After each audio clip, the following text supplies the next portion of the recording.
Have you ever wished to be someone unshakable? Someone who doesn't care about criticism, rejection, loss, or betrayal?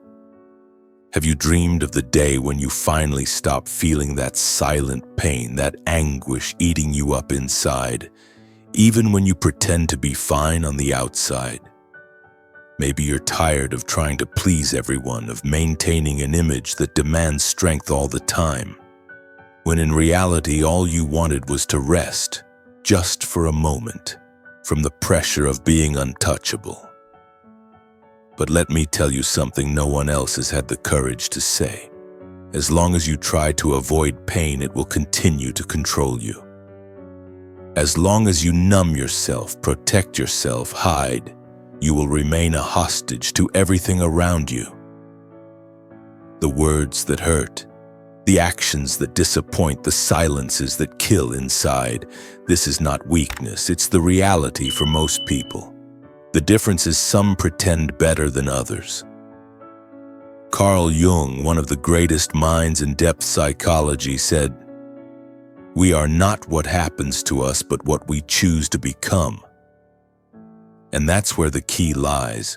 It's not about shielding yourself from the world, nor about becoming cold, indifferent, or untouchable. It's about integrating, bringing to light everything you keep in the dark.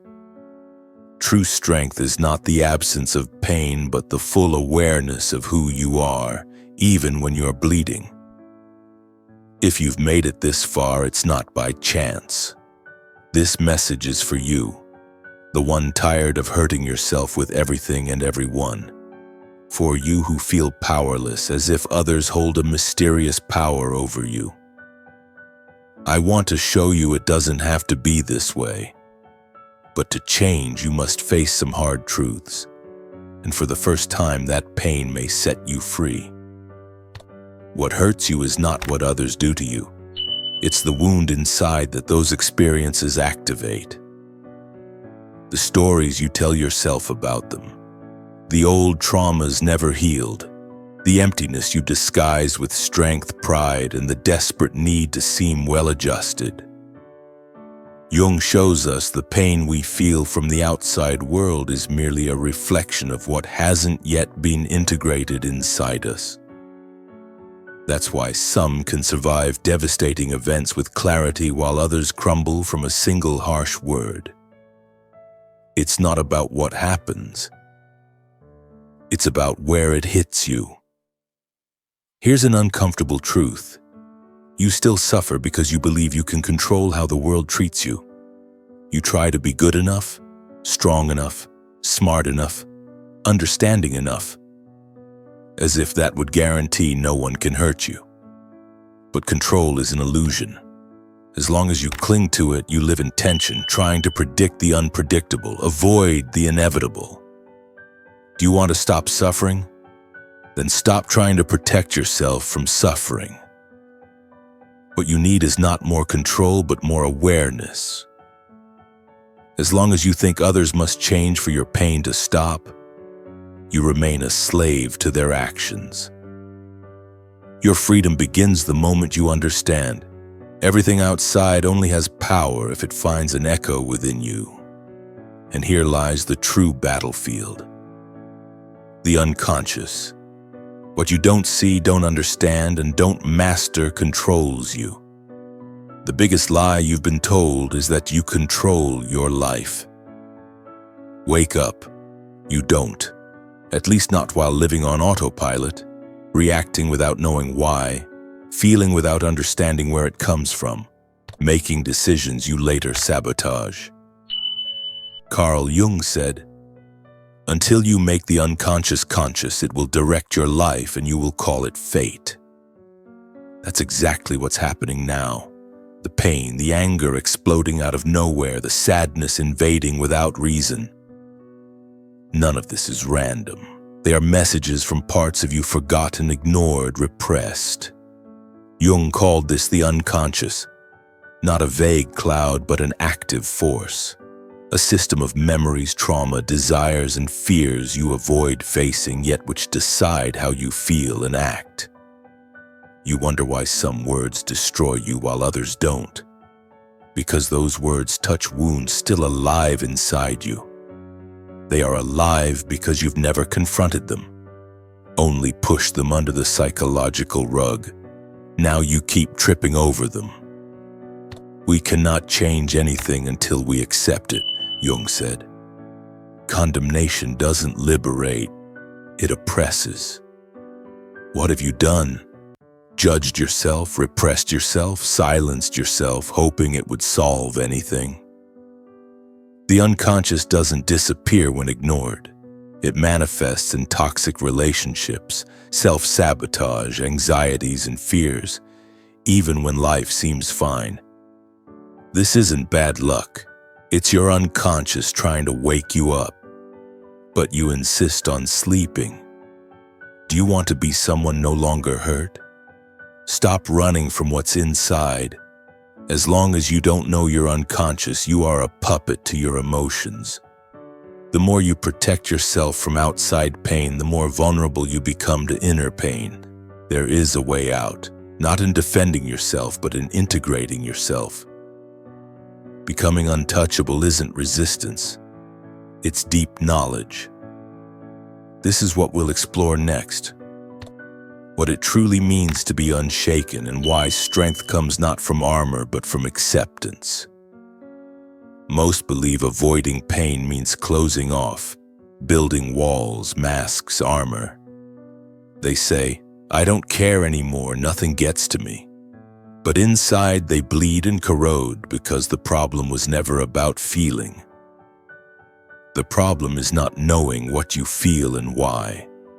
This happens only to those who don't know themselves yet. Jung was precise. Know all the theories, master all the techniques, but when touching a human soul, be just another human soul. That soul you hide behind your strong, controlled character. It's screaming to be seen. Becoming emotionally strong isn't being cold, ignoring pain, or pretending not to care. It's integrating, accepting, bringing to light everything buried in the dark. You don't become untouchable by building barrier. You become untouchable when no one can touch what's already embraced inside. When you integrate your shadows, fears, flaws, and insecurities, you stop reacting automatically. You choose. You are no longer an emotional puppet. That is true freedom. Jung called this individuation. Becoming who you really are, not who others expect or who you thought you had to be accepted. It emerges from the meeting of light and shadow, ego and unconscious. Individuation isn't perfection. It's integration. You don't need to be better, you need to be whole. Here's the secret: the more you run from pain, the more it chases you. The more you try not to be affected, the more fragile you become. But when you face your wounds and accept yourself, beautiful, ugly, noble, shameful, nothing outside can dismantle you. This path requires courage. Courage to look within, to abandon masks, to feel. Because in pain lies the key to transformation. You learn to hate pain. Since childhood, you were taught suffering is weakness, crying is a waste, feeling too much is vulnerability. So you ran, denied, avoided. But the more you fled, the more pain chased you. Worse, it changed form, disguised as anxiety, anger, apathy, boredom, self-destructive urges you don't understand. Ignored pain doesn't disappear. It digs tunnels inside until one day, without warning, everything collapses. Jung saw suffering differently. He believed pain is the messenger of the soul, the alarm of the unconscious, the language your true self uses to get your attention. He said depression is like a lady in black. If she appears, don't push her away. Invite her to sit down, offer coffee, listen, but you don't listen. You silence yourself. Distract, numb, keep busy. Anything to avoid facing what truly matters. What is this pain trying to show you? The truth. Suffering hurts because you're at war with yourself. One part wants to grow, another wants to keep things as they are. Something inside cries for transformation, but your ego, used to control, tries to suffocate that call. This friction births pain because change hurts, growth hurts, letting go hurts. Cutting ties, shedding beliefs, allowing what no longer serves you to die. All this is mourning, an internal death and rebirth. But in this ruin, something new can be born. When everything in you deconstructs, when certainties crumble, when pain lays bare your vulnerability, you finally see who you really are, without protection, performance, or mask. At that point, suffering becomes sacred. It brings you to your knees before the only thing that can set you free, yourself. Jung understood suffering isn't system failure. It's part of the process. Pain is not the end, but the beginning of the journey toward individuation. Most give up before crossing the dark valley. They flee, distract, return to surface life. But not you. If you're here, you're ready to cross. Few have the courage to begin individuation. Fewer have the courage to complete it. This path offers no comfort, no guarantees, no ego protection. It destroys the ego. Jung called individuation becoming who you are, but that means unlearning who you thought you were. And that hurts more than any external rejection. You are not your achievements, traumas, or constructed image. All those were survival tools. But surviving isn't living. Individuation is life's call beyond survival. It is when the unconscious pushes all repressed, hidden, and distorted parts to the surface. Individuation demands the dissolution of the persona, Jung's word for the mask we wear for collective convenience. In other words, you tear off your skin to discover what lies beneath. In this process, you become untouchable. Not because nothing affects you, but because you've been through the fire. You faced your monsters, looked your shame, neediness, anger in the eyes, and said, "I see you, you don't control me anymore." This internal clarity, this lucidity in darkness, gives you a strength independent of approval, recognition, or control. You no longer need to be loved by everyone, win every argument, or appear strong. You know who you are, and no one can take that away. True emotional armor is not a shell. It's a core. It's the integration of all your parts into a center of consciousness that remains unshaken in the storms.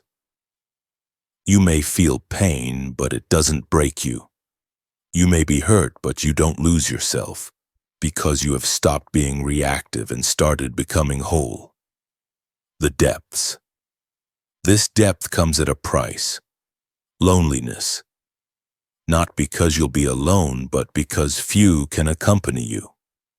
Most are trapped on the surface in masks and fear. When you free yourself, you naturally distance yourself.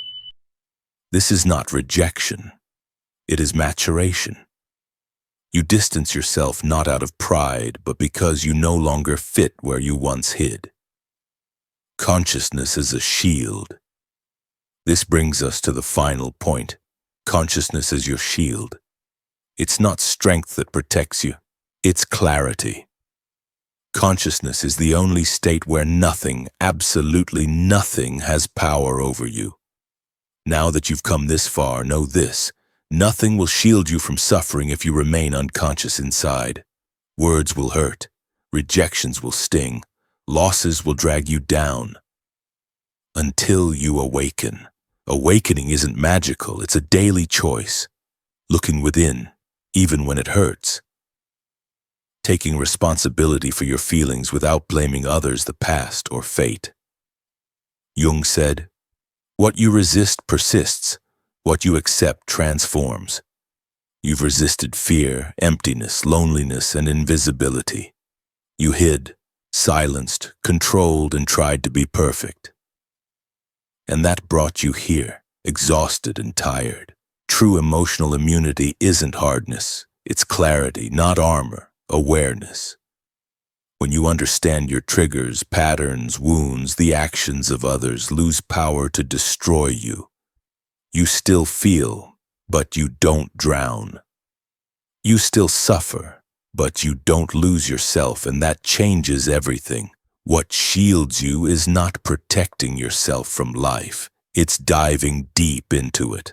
Those on the surface get hurt by every wave.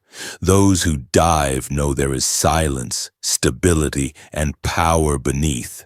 That is where you're headed. When you live from integration, presence, acceptance, the world may try to knock you down, but it finds nowhere to hit. If this message touched you, if something inside is awakened, write in the comments, "I choose awareness." Let's start a movement, not of survival by pretending to be strong, but of living in truth. Don't stop here. The next step in this journey awaits. Real transformation begins when you don't stop at the first step. See you there.